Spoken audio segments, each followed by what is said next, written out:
Yes, class 11th। आज हम नया चैप्टर स्टार्ट करते हैं, that is chapter number 9, sequence and series. Okay, तो सीक्वेंस बेसिकली क्या चीज है? It is an arrangement of numbers in a definite pattern और डेफिनेट ऑर्डर। कोई भी नंबर्स को हम अगर किसी सर्टेन पैटर्न में या सर्टेन ऑर्डर में लिखें तो that is called sequence. For example 1 2 3 4 5। अब हमें सीक्वेंस पता लग गई तो हम आगे भी लिख सकते हैं, ठीक है। जैसे next example 2 4 6 8, next will be 10 12। ये हमें एक सीक्वेंस पता लग गई कि हाँ एक सर्टेन पैटर्न है इन दो नंबर्स के बीच में, इन दो नंबर्स के बीच में, दो नंबर के बीच में, तो will able to write another number also. In this third example 5 10 15 20। यहाँ पे आप देखिए कंटिन्यू हो रहे हैं और ये कंटिन्यू नहीं हो रहे हैं, ठीक है। तो हम ये कह सकते हैं कि सीक्वेंस जो है ये दो टाइप में डिवाइड हो जाते हैं, finite sequence and infinite sequence. तो फाइनाइट सीक्वेंस वो होते हैं जो कि जिसमें हम काउंट कर सकते हैं नंबर ऑफ टर्म्स को, ठीक है। और इनफाइनाइट सीक्वेंस वो होते हैं जिनको हम काउंट नहीं कर सकते, they will go to infinity, चलते जा रहे हैं। Is it clear? ठीक है। अभी यहाँ पे एक टर्म आया है, एक नया वर्ड इस्तेमाल हुआ टर्म। इसका क्या मतलब है ये देखते हैं। टर्म क्या चीज है? The various numbers which occurs in sequence. ये अलग अलग जो नंबर्स हैं, these numbers are called as sequence. Is it clear? Okay students, तो देखिए अब सीरीज क्या होता है। It is the sum of sequence called series. अगर हम जो सीक्वेंस जो है इनके बीच में हम सिर्फ प्लस का अगर साइन ऐड कर देते हैं then that sequence will become a series. Here is the example 1 + 3 + 5 + 7। ये सीक्वेंस में हमने प्लस का साइन ऐड कर दिया तो ये हमारी एक सीरीज बन गई। Is it clear? ऐसे कोई और अगर नंबर लें, कोई भी हम नंबर लेते हैं जैसे 5 10 15 ये 20, ये हमारे पास सीक्वेंस थी। इसी सीक्वेंस से हमने एडिशन का साइन एड अप कर दिया तो it will become a series. Is it clear? और ये जो नंबर ऑफ नंबर्स हैं, हर नंबर को टर्म्स कहते हैं। ये भी टर्म्स कहलाएगा आपका, ये भी टर्म कहलाएगा आपका, और ये भी टर्म कहलाएगा आपका, ठीक है।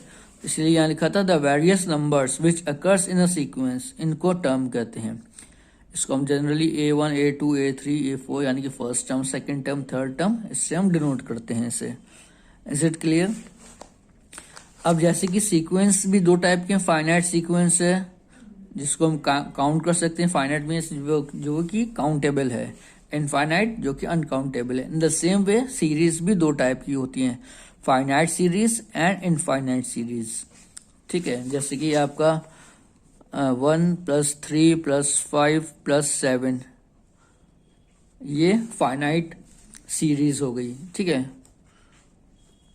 क्योंकि ये आपका फिनिश्ड हो गया, एक सर्टेन पैटर्न के बाद ये चीज फिनिश्ड हो गई, ठीक है। अब इनफाइनाइट सीरीज में आपका जैसे आया आपका 3 + 6 + 9 + 12 + 15 + 18 + so on, it will going to infinity. तो such series is called as infinite series. Is it clear? Now next thing is progression.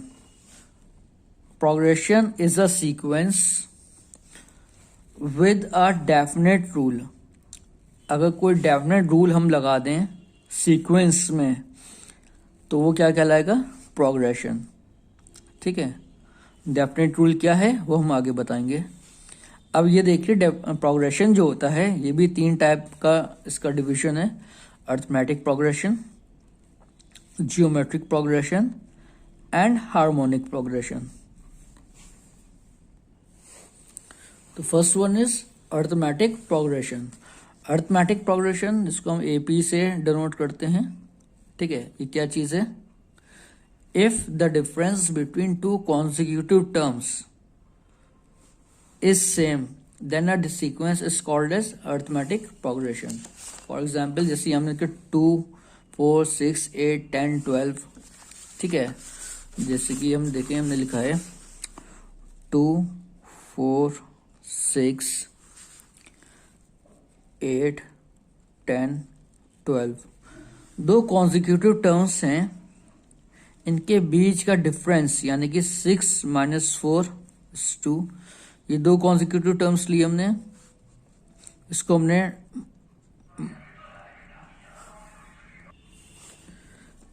सी 10 - 8 क्या डिफरेंस है इसका? 2, ठीक है. 12 - 10 is 2.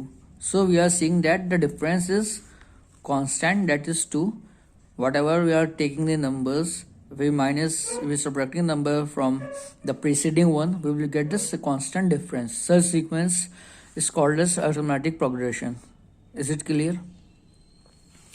Now next one is geometric progression. इसमें क्या होता है? If the ratio of any two consecutive terms in sequence is same, then the sequence called geometric sequence or geometric progression. इसमें देखिए ये बताया गया कि अगर कोई भी कॉन्जिक्यूटिव टर्म्स को हम लेते हैं और उनका रेशियो अगर लें हम, अगर वो सेम रहता है रेशियोज, तो that sequence is called as geometric progression.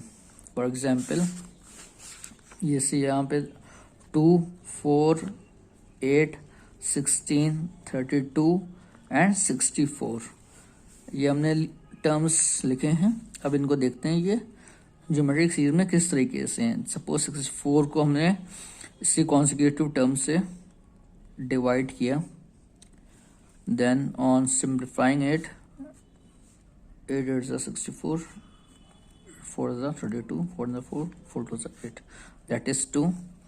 एक और टर्म देखते हैं, 32 को उसके प्रीवियस नंबर से डिवाइड किया, will get 16, 4 4 16, 32, 4 4 8, this is 2 again.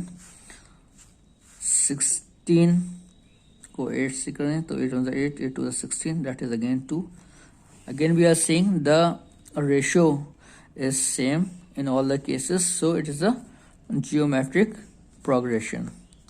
Is it clear?